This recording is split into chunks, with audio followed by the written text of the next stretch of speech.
Blessed feast of blessed martyrs, holy women, holy men, with affections, recollections, greet we your return again. Worthy deeds they wrought and wonders, worthy of the name they bore, we with meetest praise and sweetest honor them forevermore.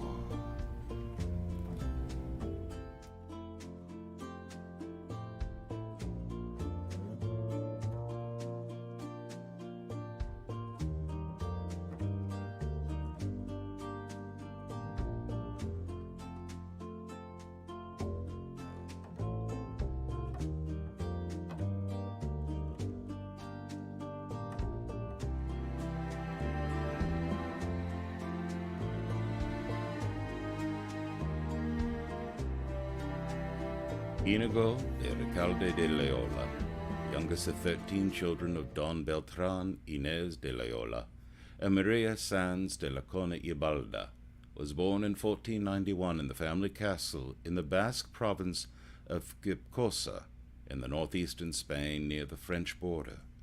As befitted a boy from an aristocratic family, he spent some time as a page at the court of Ferdinand and Isabella, the rulers of Spain.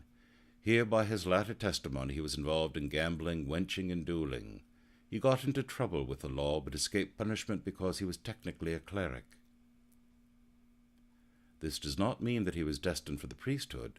In those days, someone becoming a priest went through 7 steps: doorkeeper, reader, exorcist, acolyte, subdeacon, deacon, and priest.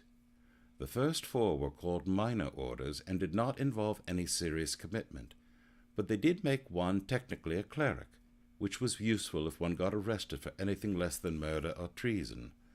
Probably many young noblemen took the first step simply as a precaution.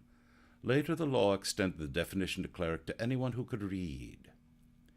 He then entered military service, but fought in only one major battle, the defense of Pamplona against the French in 1521.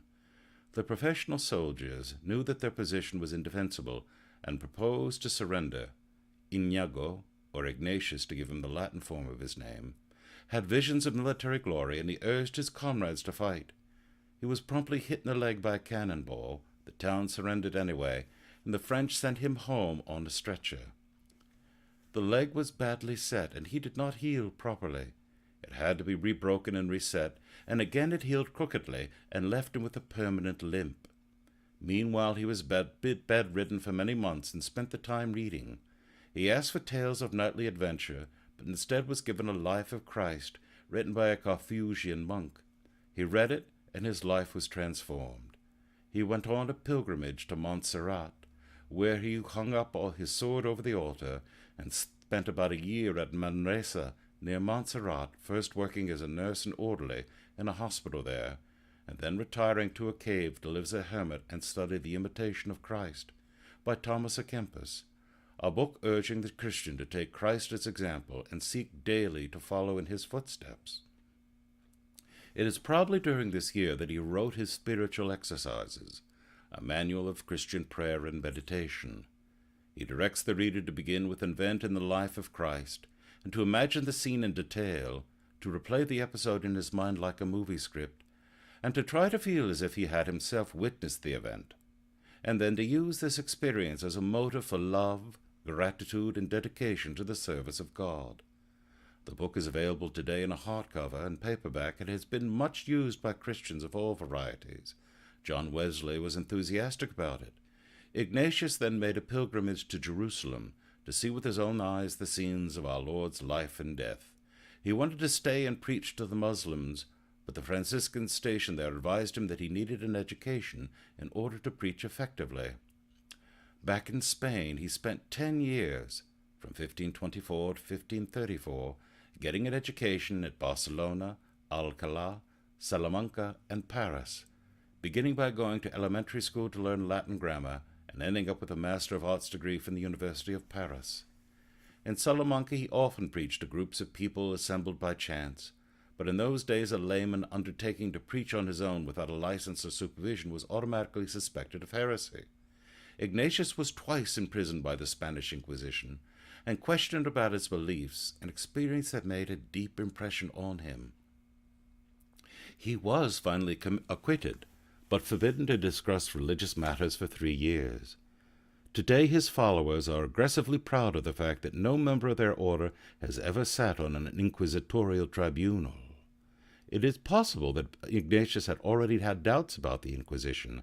He was a Basque, and I am told that the Inquisition was never active in Biscay because the Basques, although thoroughly orthodox Christians, would not tolerate it. In 1534, he and 6 fellow students formed a group who vowed to travel to Jerusalem and there preach the gospel to the Muslims. The most famous of the 6 is Francis Xavier, who went to India and China as a missionary and was committed on the 3rd of December. This group took the name the Society of Jesus and was nicknamed the Jesuits by outsiders, a nickname that stuck. In 1537, the Jesuits, now 10 in number, gathered in Venice, and having found that renewed war in Palestine made journeying there impossible, offered their services to Pope Paul III.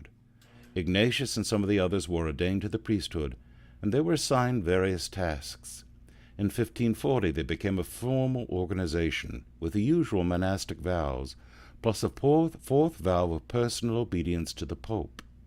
In order to have more time for preaching and study, the order abolished the practice, followed by almost all previous orders, of reciting the monastic hours in community.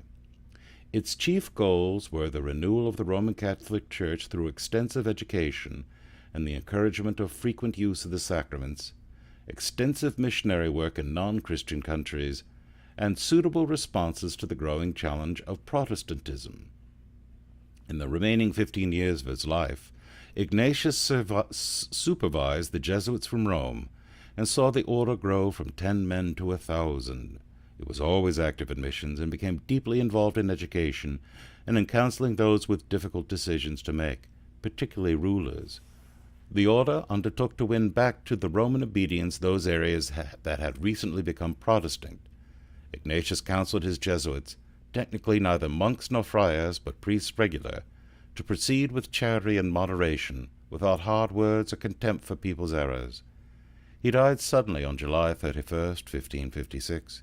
His writing included the following prayer: "Teach us, good Lord, to serve Thee as Thou deservest, to give and not to count the cost, to fight and not to heed the wounds, to toil and not to seek for rest, to labor and to not ask for any reward, save that of knowing that we do Thy will."